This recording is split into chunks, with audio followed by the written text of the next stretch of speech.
사람들이 예수께서 만져주심을 바라고 어린아이들을 데리고 오매 제자들이 꾸짖거늘 예수께서 보시고 노하시어 이르시되 어린아이들이 내게 오는 것을 용납하고 금하지 말라. 하나님의 나라가 이런 자의 것이니라.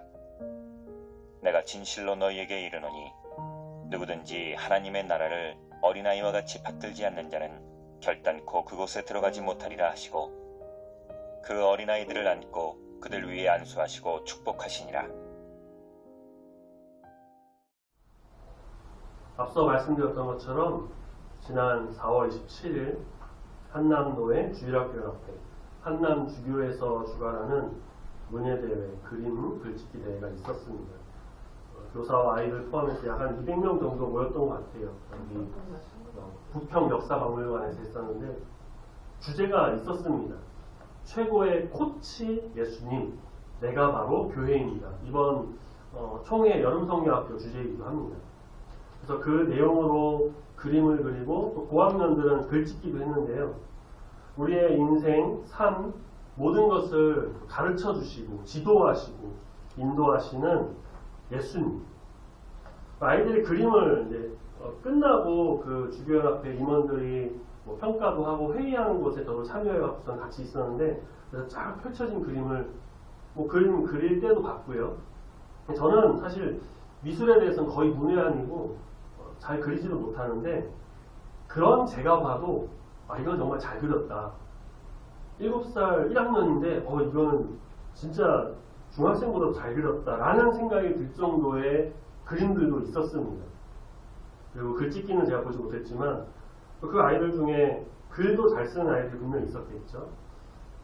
그리고 그 생각이 어른의 생각보다 참 순수하다라는 것도 느꼈습니다.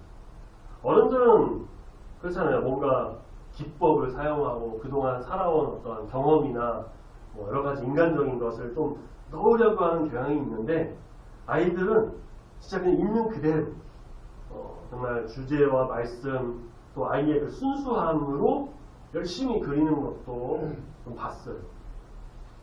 거기서 뭐 어떤 상을 타고 선물 받고 하려고 하는 물론 뭐 어쩌면 그런 아이들도 있을지는 모르겠지만 대부분은 그 마음에 있는 코치, 우리의 최고의 코치가 되시는 최고의 스승이 되시는 예수님을 좀 그려보려고 그림으로 표현하고 글로 표현하라고 하는 그런 순수한 모습도 좀 엿볼 수가 있었습니다.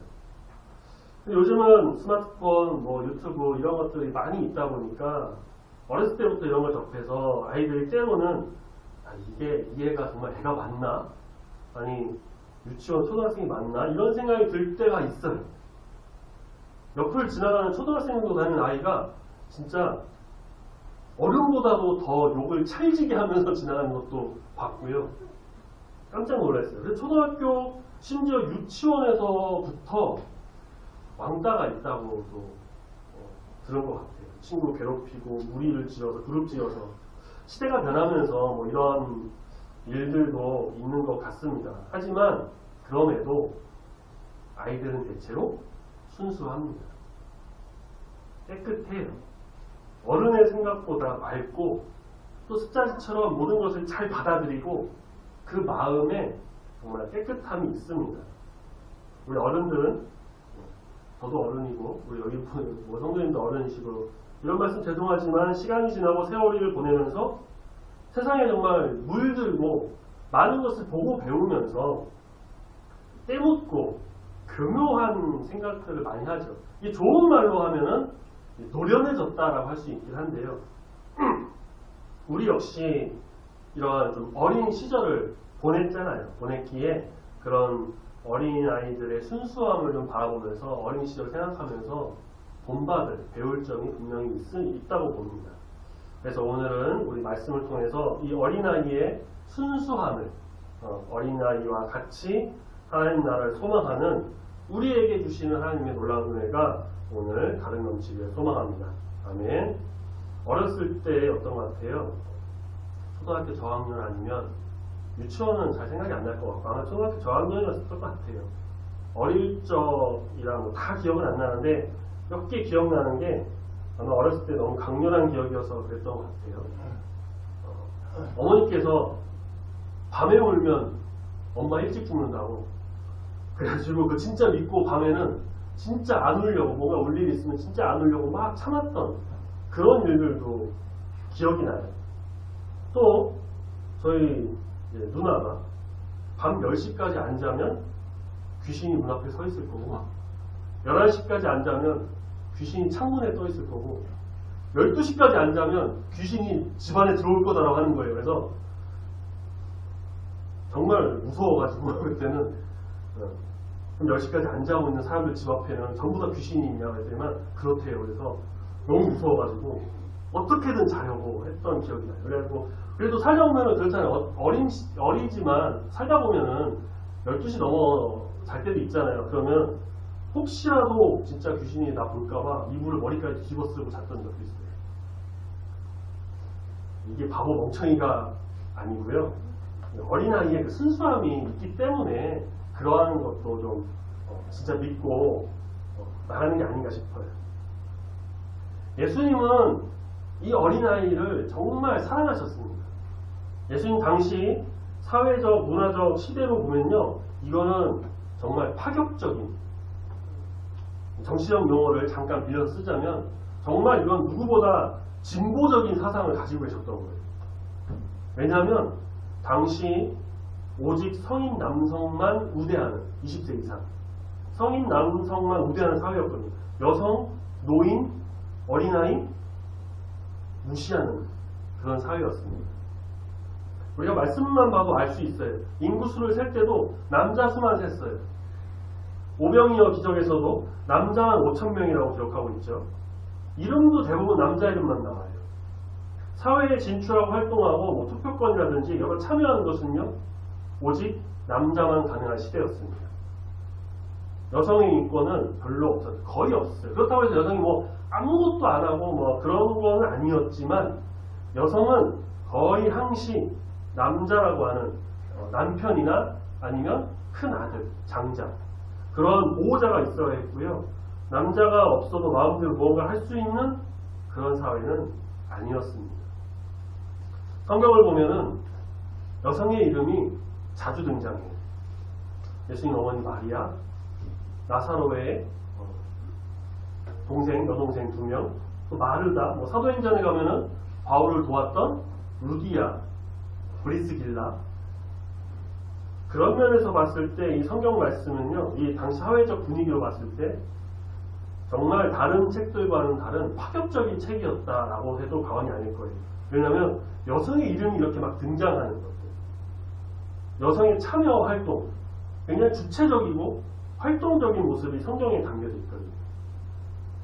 어린아이들도 비슷했습니다. 어른들은 자기들도 이 어린 시절을 보냈음에도 불구하고 어린이들은 항상 보호가 필요하고 주체적이지 못하고 말썽만 피우는 하찮은 존재로 여겼습니다. 그 아이들을 보호하는 것은 역시나 어른이었는데, 특히 여성의 어머니였고, 남자인 아버지는 물론 양육도 어느 정도 일부 참여했지만 그들은 대부분 돈을 벌고 먹여 살리기 위해 일을 해야 했고, 가정에 관여하기보다는 세상과 사회의 일에 더 관심이 많았죠. 그래도 유대인은 가정 중심 사회이다 보니까 아버지가 가족을 돌보는 일이 좀 많기는 했지만, 유대 사회 자체가 굉장히 가부장적이기 때문에 역시나 남성 중심의 그런 사회로 이루어졌었습니다. 그런 사회와 환경, 문화 속에서 어린아이들은 무시당하기 일쑤였고, 별 도움도 안 되고 말썽만 피우고 귀찮고 피곤한 존재, 그런 사회가 바로 예수님이 계시던 당시의 복음서의 시대적 상황이었습니다. 하지만 예수님은 앞서 말씀드린 것처럼 어린아이들을 정말 사랑하셨어요. 사실 모든 인류를 사랑하셨지만 특히 이런 어린아이와 같이 소외된 자들을 정말 긍휼히 여기시고 더 사랑하셨고, 소외된 자들 많죠. 뭐 죄인, 세리, 창녀들과 더 많은 시간을 함께 보내셨죠. 그들을 위해 오신 주님이심을 보여주셨는데, 본문에 보니까 사람들이, 아이들의 뭐 부모님이겠죠. 사람들이 나오는 사람들이 예수님께서 만져주심을 바라면서 그 아이들을 데리고 와요. 예수님 만지시기만 하면은 막 병이 낫고 막 기적이 일어나고 그러니까 어떤 축복을 또 해주시길 바라면서 치유와 회복을 원하면서 아이들을 그렇게 예수님께 데려와서 만져주시기를 바랬던 겁니다. 부모라면 누구나 자기 아이들이 복을 받고 잘 되기를 바라겠죠. 그런데 제자들이 어때요? 그렇게 못하게 그들을 꾸짖었다고 해요. 예수님의 제자들이라고 해도요, 이 당시만 해도 아직 완전히 막 성화되고 막 그런 건 아니었기 때문에 또 당시에 어떠한 앞서 말씀드린 그 사회, 문화, 그러한 관습에 익숙한 그들이었기 때문에 다른 사람들과 마찬가지로 이 아이들을 좀 귀찮게 여기고 좀 그래서 이제 못 오게 꾸짖었던 거예요. 혹은 그것도 아니면은 예수님이 여러 사역으로 좀 피곤하시니까 어린 아이들까지 이렇게 하면 더 힘드니까 오지 말아라 그렇게 했던 것일 수도 있습니다. 말씀해 보면요 14절에 예수님은 그런 제자들을 보고 노하시면서 화내시면서 말씀하세요. 어린아이들이 내게 오는 것을 용납해라, 허락해라, 오게 해라, 막지 말아라. 예수님은 아이들이 오는 것을 그대로 허락하셨습니다. 그들이 오는 것을 전혀 꺼리지 않으시고 막지 않으셨어요. 그리고 또 말씀하십니다. 하나님의 나라가 이런 자의 것이다. 15절 같이 한번 읽어보겠습니다. 15절 시작. 내가 진실로 너희에게 이르노니 누구든지 하나님의 나라를 어린아이와 같이 받들지 않는 자는 결단코 그곳에 들어가지 못하리라 하시고. 아멘. 하나님 나라를 이런 어린아이와 같이 받들지 않으면 그곳 하나님 나라에 들어갈 수 없다 하시죠. 도대체 아이들이 어떻게 하나님 나라를 받들고 어떻게 하나님 나라를 소망하고 아이들의 마음은 어떠하길래 예수님께서는 그 당시 사회에서 무시받고 천대받고 막 하찮게 여기는 그 아이들을 데리고 와서 안수도 하고 축복하시면서 그들이 온 걸 용납하고 이 아이들을 통해서 제자를 비롯한 많은 사람들에게 메시지를 전하신 것일까요? 자, 이를 좀 더 이해하기 위해서는 우리가 바로 그 앞장인 마가복음 9장의 말씀을 한번 보도록 하겠습니다. 9장 33절.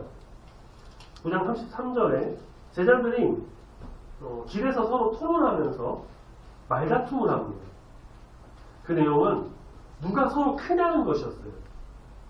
당시 제자들이 어떤 지위를 갖고 있거나 권력이 있던 것도 아니었습니다. 그냥 예수님의 제자에 불과했어요.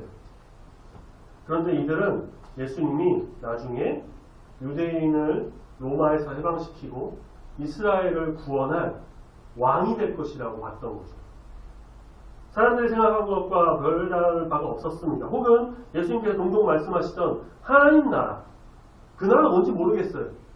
몰라요. 근데 어쨌든 하나님 나라고 하니까 뭐 보통 나라는 아닌 것 같고 그 나라가 왔을 때 그 나라의 하나님 나라의 왕이 예수님이 되고 그러면 이스라엘이든 하나님 나라든 어느 나라든 예수님 왕이 되시면 지금 항상 붙어 다니는 우리 제자들이 뭔가 한 자리씩 차지할 것이니까 그 안에서 누가 더 크냐, 누가 더 높은 자리 앉냐, 누가 더 권력 가지냐 그걸 가지고 다툼을 했던 것이죠.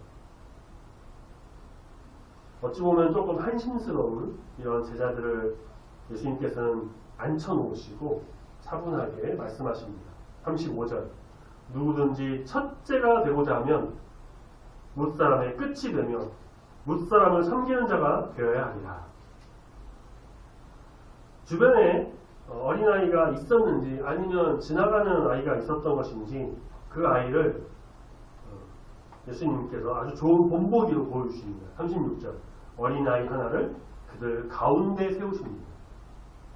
예수님 옆에 제자들 옆에 아니면 지나가는 아이를 그냥 가리키면서 그게 아니고요.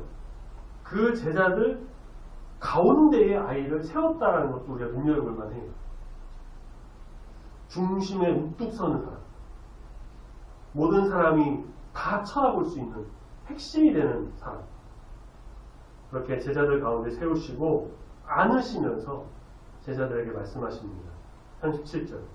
누구든지 내 이름으로 이런 어린아이 하나를 영접하면 곧 나를 영접함이요. 누구든지 나를 영접하면 나를 영접함이 아니요 나를 보내신 이를 영접함이니라. 마태복음 18장에서는요. 동일한 내용인데 천국에서 누가 큰 자인지 묻는 제자들에게 어린아이와 같이 되지 않으면 천국에 들어가지 못하고 어린아이와 같이 자기를 낮추는 사람이 천국에서 큰 자다라고 말씀하십니다. 자, 그렇다면 이제 우리는 왜 어린아이와 같이 되어야 하는지, 왜 어린아이처럼 되어야 하는지, 어린아이와 같은 신앙인의 모습이 어떤지를 생각해 볼 수가 있어요. 그것은 예수님께서 어린아이와 같은 자가 천국에 들어갈 것이다 라고 하셨고, 그 어린아이의 모습을 떠오르면 충분히 우리가 생각해 볼 수가 있겠죠. 서두에도 말씀드린 것처럼 어린이들은 순수합니다. 때묻지 않죠. 아까 말씀드린 유튜브나 스마트폰 그런 걸 접하는 게 좀 시기가 빨라졌고, 그만큼 아이들도 어렸을 때부터 여러 것에 좀 노출이 되어서 금방 그런 것들을 바라보는 것도 맞지만 아직은 대체로 어린이들은 순수합니다.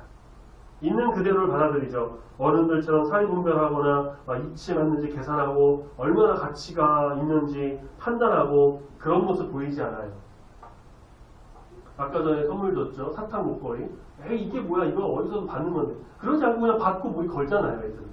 애들은 그런 순수함이 있어요. 조금 성숙한 아이들은 어렸을 때부터 남다르고 뭔가 생각하기도 하고 사회분별하기도 합니다. 그런 아이들도 있지만 근데 우리가 보는 보통의 아이들은 다 순수해요.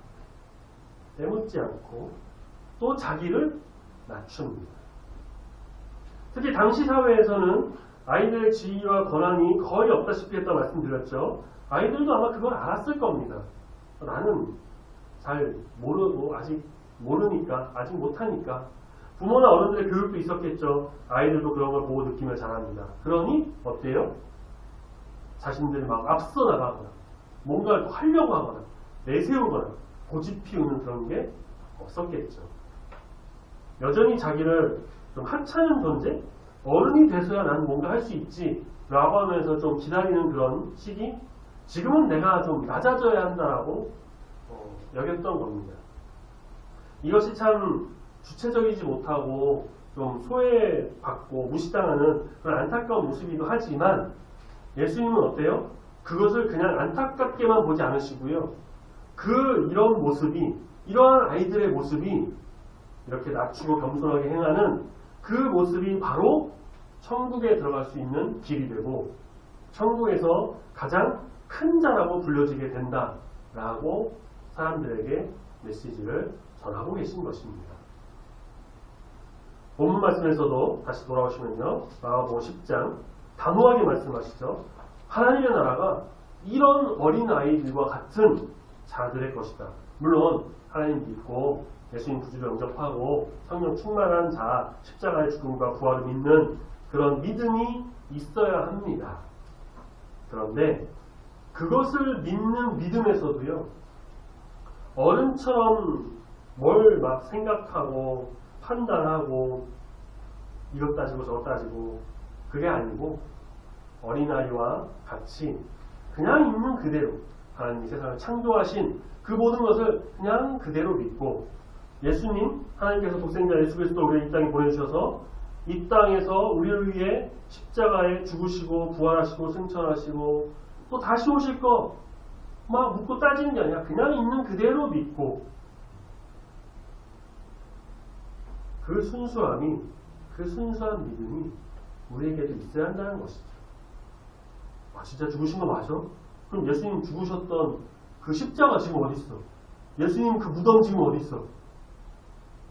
말씀 분석하고 언제 어떻게 오시지? 막 파악해야 되는 거 아니야? 믿으면 뭐가 달라지고 어떻게 되는 거 아니야? 이게 중요한 게 아니고요. 중요한 것은 어린아이처럼 정말 순수하고 순진하게 정직하게 그리고 순종의 자세로 겸손하게 믿으며 나가야 한다는 것입니다. 예수님께서 어린아이들을 통해서 대제사장과 서기관들에게 일침을 놓은 사건이 하나 있습니다. 예수님께서 예루살렘 입성하시고요. 성전에 들어가셨더니 어때요? 비둘기등 막 제사에 지낼 그런 재물을 막 팔고 있었죠, 상인들이. 그래서 이 막 다 뒤집어 엎으십니다. 다 내쫓으세요. 그리고 그렇게 거룩한 분노를 내시고 그리고 성전에서 아픈 병자들을 고쳐주십니다. 이것을 본 어린아이들이 마태복음 21장 15절에서 호산나 다윗의 자손이여 라면서 찬송해요. 그 모습을 본 그 아이들이 그 예수님이 누군지 뭐 어떻게 알았겠습니까? 예수님 정말 다윗의 자손인지도 아닌지도 아이들이 모르죠.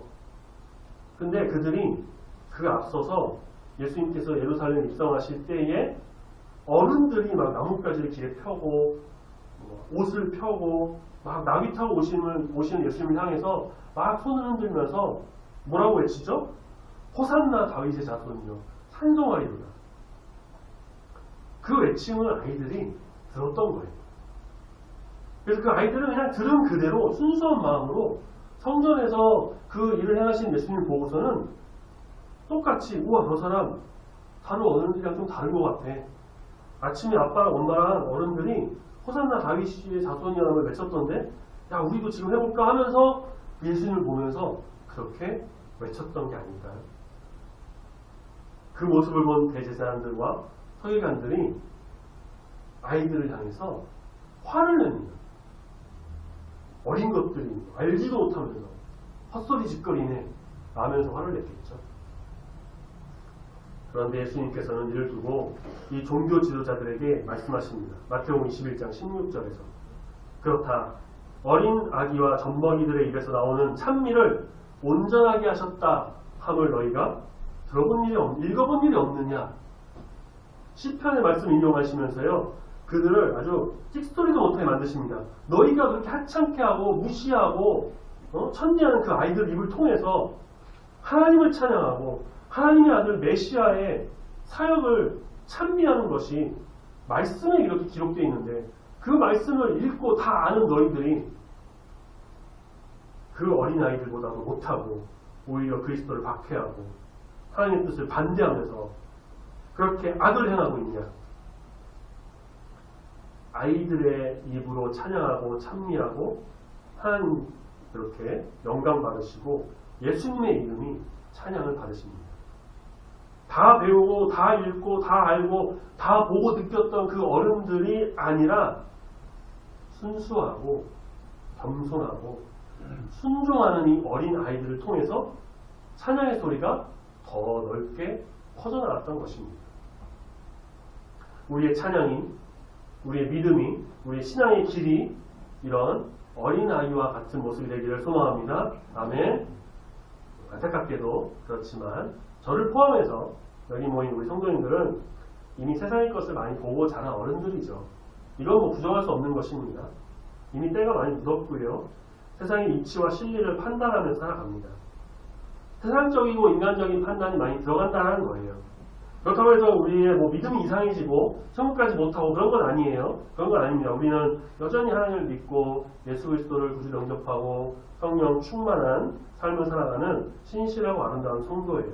하지만 방금 말씀드린 것처럼 이렇게 세상의 때를 묻기는 묻었어요. 그렇죠? 그러다 보니까 이 믿음에 있어서도 신앙생활 하는 데 있어서도 예배드리고 성경 읽을 때도 순수하거나 좀 순진하게 바라보며 믿으며 행하는 것보다는 세상적인 판단과 인간적인 생각이 들어갈 때가 종종 있어요. 예를 들면 교회에 와서 오늘 스피커 소리 좀 너무 이상한데 오늘 의자가 이상하게 오늘따라 불편한데 오늘 청소 제대로 안 됐네 오늘 저 성도님 오늘 왜 저래? 물론 우리 교회 성도님들이 그렇다는 게 아닙니다. 제가 부교육자 하다 보면서 이런 분들도 계시더라는 거예요. 어린이들은 그런 거 없어요. 교회에 오는 것 자체를 되게 좋아해요. 저도 유초등부 전도사 해봤거든요. 아이들은 그냥 교회 오는 게 좋은 거예요. 이거 따지고 저거 따지고 그런 거 없고요. 엘리베이터 없어도요. 4, 5층 그냥 막 뛰어 올라가고 힘들어도요. 다시 교회 오면 좋아가지고 친구들이랑 막 놀아요. 가끔은 그 노는 게 좀 힘들 때가 있지만 예배에 방학에서. 하지만 그것조차도 다 좋아요. 선생님들하고 다 잘 지내고요. 스피커 어떠니, 의자 어떠니, 그런 거 없어요. 정말 순수하게, 순진하게 다 믿고 나갑니다. 살다 보면 필요에 따라서 이런 하드웨어적인 그런 부분들이 신경이 쓰이고 고쳐야 할 것도 분명히 있긴 있겠죠. 그것도 더 교회가 더 좋아지고 더 좋게 나아가는 방향으로 바라보는 그 믿음에서 나온 것임을 압니다. 그렇지만 우리가 좀 더 하나님을 바라보고 더 예수님을 바라보고 더 교회에 대해서 예배를 드리고 하나님 나라를 바라보는 이 천국 소망을 가질 때는 정말 어린아이와 같이 순수하고 순진한 마음, 순종하는 자세. 말하다 보니까 셋 다 순이 들어가죠. 순전하고 순진하고 순종하는. 겸손하게 바라봄으로써 천국문에 이르러 정말 기쁨과 찬송을 올려드리는, 하나님을 온전히 높여드리는, 그래서 큰 자라고 여김을 받는 여기 모인 우리 모든 성도님들이 다 되어야 할 줄로 믿습니다. 아멘. 오늘 어린이 주일이자 5월 5일도 어린이날이에요. 그렇죠? 어린이날 만든 사람의 누군지 아시나요? 그 이름 아시나요? 소파방정환. 소파는요, 우리 집에 거실에 있는 그 소파가 아니고요. 작을 소, 물결 파. 그래서 작은 물결을 뜻하는 방정환 씨의 시, 방정환님의 호입니다. 호. 그러니까 어린이라고 하는 좀 작은 물결을 통해서 큰 뜻을 이루기를 바라면서 그런 호를 정하는 게 아닌가 싶어요. 잘은 모르겠지만 이분을 저도 검색해 찾아봤는데 한국 근대사에서 아동 및 청소년 인권을 연구 진흥한 아주 선구자격인 인물입니다. 그리고 이분이요 건국 훈장 애국장을 받은 독립 유공자이기도 해요. 3.1운동에도 참가했다고 하더라고요. 근데 조금 아쉬운 게 뭐냐면 기독교인이 아니라는 거예요. 천도교인이었다고 합니다. 천도교 교주가 이 방정환의 장인이었는데, 천도교는 뭐냐면 우리나라 민족 종교 중 하나인데 조선 말기에 이 최지우라고 하는 사람이 하늘의 깨달음을 얻어서 창건한 사상 동학, 이 동학이 좀 하나의 종교로 발전하면서 천도교가 되었다고 해요. 그러니까 모태인 동학이 당시 좀 기독교 문물이 들어오는 그런 것들이 좀 반발해서 형성된 만큼 좀 신을 인간과 분리시켜서 인간을 좀 절대적 위치로 상정하는 어떤 교리가 있고요. 유교, 불교, 도교 그런 것들이 좀 합쳐져서 만든 것이라고 알려져요. 지금도 서울 종로에 천도교 회관이 있고요. 그 천도교 교인끼리는 동덕이라고 부른다고 해요. 그래서 서울에 있는 이 동덕여대가 천도교에 속한 학교라고도 하는데, 기독교였다면 더 좋았겠다라는 아쉬움이 조금 있지만 어쨌든 종교를 좀 떠나서 어린아이들을 정말 사랑하고 그들의 인권을 위해서 부단히 노력했던, 당시 우리나라도 성경에 나오는 유대와 별로 다르지 않게 어린이들을 좀 무시하고 선대하는 경향이 있었습니다.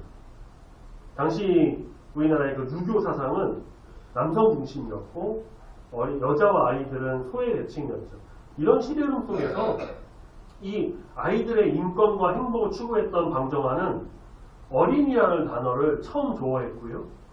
아이들을 위한 그 날의 필요성을 느껴서 1923년에 지정해서 기념해서 시작한 게 바로 이 어린이날이라는 거예요. 지금까지 지키고 어린이들을 위해서 이렇게 공휴일로 지정하는 지내고 있죠. 이제는 좀 시대가 바뀌어가지고 어린이들을 인권을 무시하고 천대하는 그런 사회는 아닙니다. 모르죠. 아직 우리가 잘 모르는 곳에서 아직도 그런 아이들이 있는지는. 우리 어른들이 이런 아이들을 위해서 더 노력해야 하는 시대입니다. 다음 세대가 잘 되도록, 다음 세대가 이 땅을 변화시키고 이끌어가도록 만들어 나가야 해요. 출산율 저도 검색해봤는데 역대 최저인 0.72명이었다고 해요. 작년에. 어떤 학자는 이것을 좀 심각하게 받아들이면서 조금 굉장히 부정적으로 말하는데 이 정도 출산율이면 수십 년 뒤에 나라가 망할 것이다라고 극단적으로 평가하게 됐다고 합니다. 이런 어려움이 있는 실정입니다. 그래서 우리는 더 기도해야 합니다.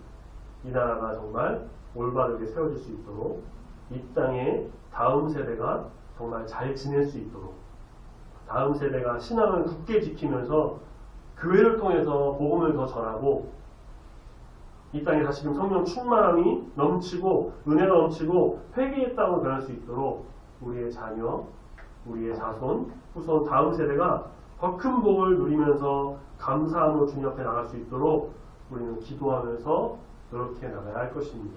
그리고 오늘 말씀드렸던 것처럼 우리의 신앙이 이런 정말 어린아이와 같이 순수하고 순진하게 베드로후서 2장 1절 2절 말씀 우리 이 말씀만 같이 찾아서 보고 말씀을 마무리하려고 합니다. 베드로후서 2장 1절 2절 신약성경 385페이지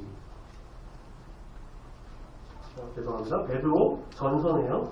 베드로 전서 2장 1절 2절 베드로 전서 2장 1절 2절 378페이지에 있습니다.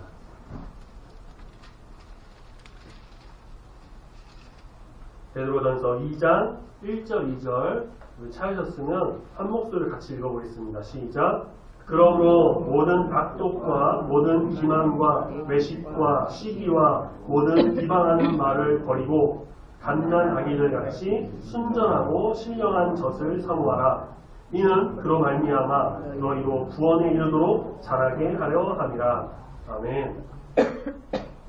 정말 아이들과 같이 순종하면서 낮아지며 순수하게 그 신령한 젖, 거룩한 하나님의 그 말씀, 바르고 참된 신앙을 간구하며 나가는 우리 모든 성도님들 되시길 소망합니다. 아멘.